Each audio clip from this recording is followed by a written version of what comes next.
Number 6, conditional sentence number 6, if subject had then object. अगर तुम्हारे पास mobile था, अगर तुम्हारे पास मोबाइल था तो तुम मुझे दे सकते थे।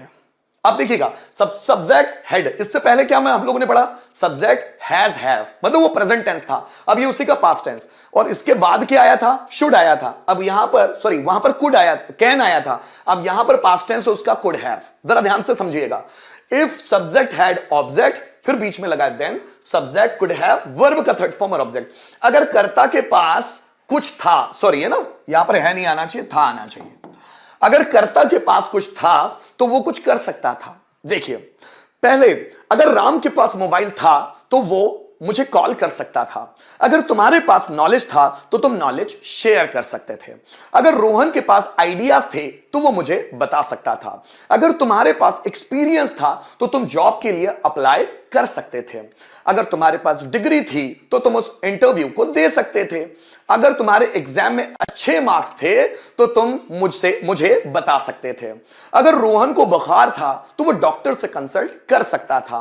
अगर तुम्हारे पास मेरा एड्रेस था तो तुम मेरे घर आ सकते थे।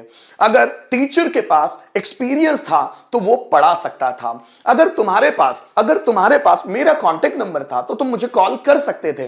तो गाइस, जब भी हम बात करते हैं कि कर्ता के पास कुछ था तो वो कुछ कर सकता था, इस सेंस में, तो हम ये दो स्ट्रक्चर्स को जोड़ते हैं, वर्ब ऑफ टू हैव का पास्ट टेंस और फिर कुड हैव और उसके बाद थर्ड फॉर्म। जैसे अगर तुम्हारे पास कार थी तो तुम मेरे घर आ सकते थे, तो क्या बनेगा, if you had car then you could have come my home.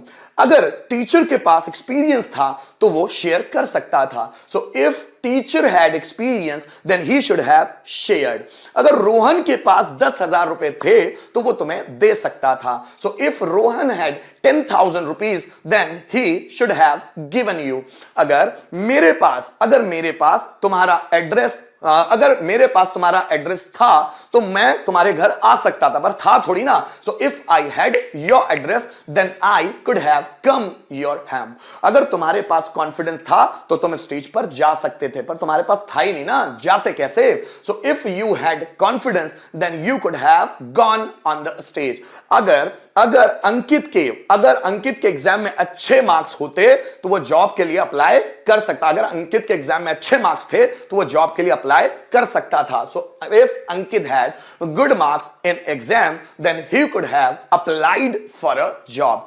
अगर तुम्हारे पास टाइम था तो हम इस बारे में डिस्कस कर सकते थे। So if you had time then we could have discussed about it. ध्यान से सुनिएगा दोस्तों, अगर तुम्हारे पास 10,000 रुपए थे तो तुम उस मोबाइल को खरीद सकते थे। So if you had 10,000 rupees then you could have purchased that mobile. फिर जरा समझिएगा, अगर तुम्हारे माइंड में कुछ आइडियाज थे तो तुम मुझसे शेयर कर सकते थे। So if you had some ideas in your mind then you could have shared with me. Means अगर कर्ता के पास कुछ था तो वह कुछ कर सकता था। इस सेंस में हम स्ट्रक्चर को बनाते हैं। अब ये दो स्ट्रक्चर यहां पर है, सब्जेक्ट, हेड और ऑब्जेक्ट। पहले इसी को बना लीजिए। मेरे पास 10,000 रुपए थे, आई हैड 10,000 रुपीज। राम के पास डिग्री थी, राम हैड डिग्री। मेरे पापा के पास नोटबुक थी, my father had notebook. Teacher के पास एक्सपीरियंस था, सो टीचर हैड एक्सपीरियंस। ये आधा सेंटेंस हुआ।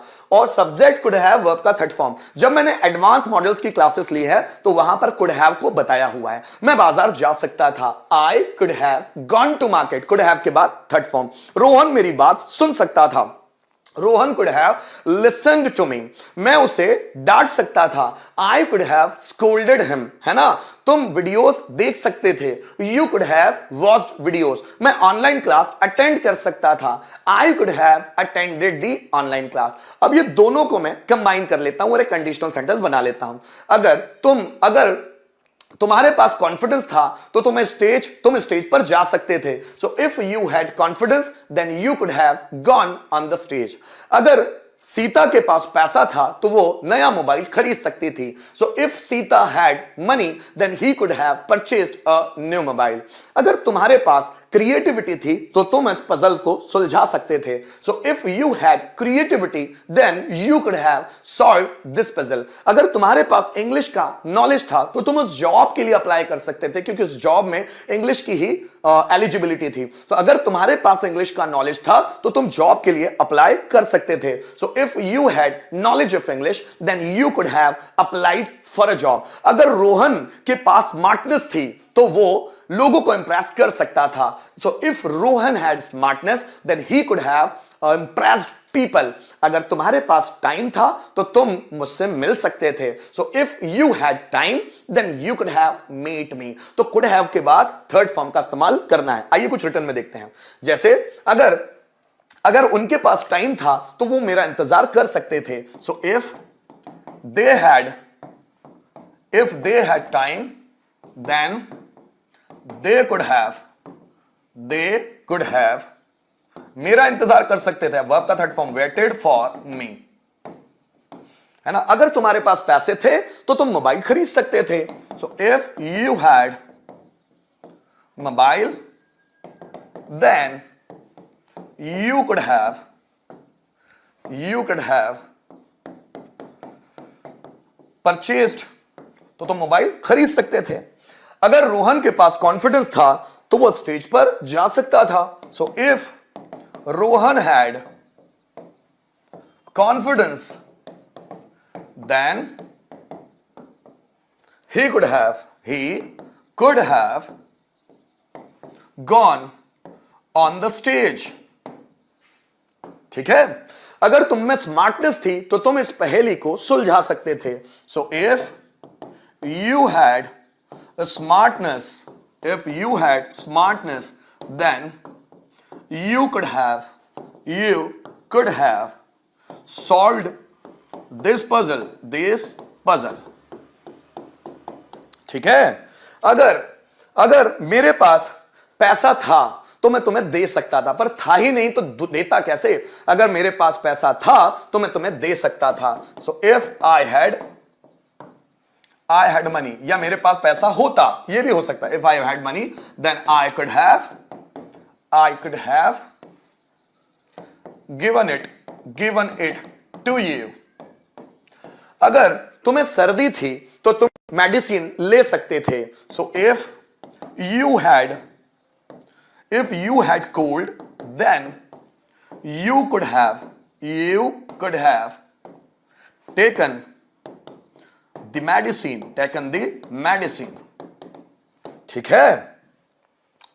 अगर तुम्हारा बिजी शेड्यूल था तो तुम उस फंक्शन को बाद में अटेंड कर सकते थे। So if you had busy schedule then you could have attended that function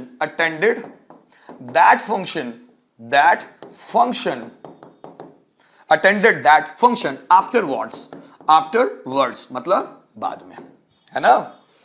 अगर तुम में एनर्जी थी तो तुम लोगों को एनर्जाइज कर सकते थे। So if you had energy then you could have energize, मतलब लोगों को एनर्जाइज करना, मतलब energized people, मतलब ऊर्जा देना। एनर्जाइज का मतलब होता है ऊर्जा देना, तो तुम लोगों को एनर्जाइज कर सकते थे, लोगों को ऊर्जा दे सकते थे। अगर तुम्हारे पास नॉलेज था तो तुम दुनिया बदल सकते थे। So if you had knowledge then you could have changed the world। ठीक है। इस तरह सेंटेंस बनने वाले। अब सेंटेंस आपकी बारी। कम ऑन दोस्तों, अगर तुम्हारे पास मोबाइल था तो तुम मुझे कॉल कर सकते थे। जल्दी बनाओ दोस्तों। अगर तुम्हारे पास मोबाइल था तो तुम मुझे कॉल कर सकते थे। जल्दी बनाओ मेरे प्यारो, कम ऑन।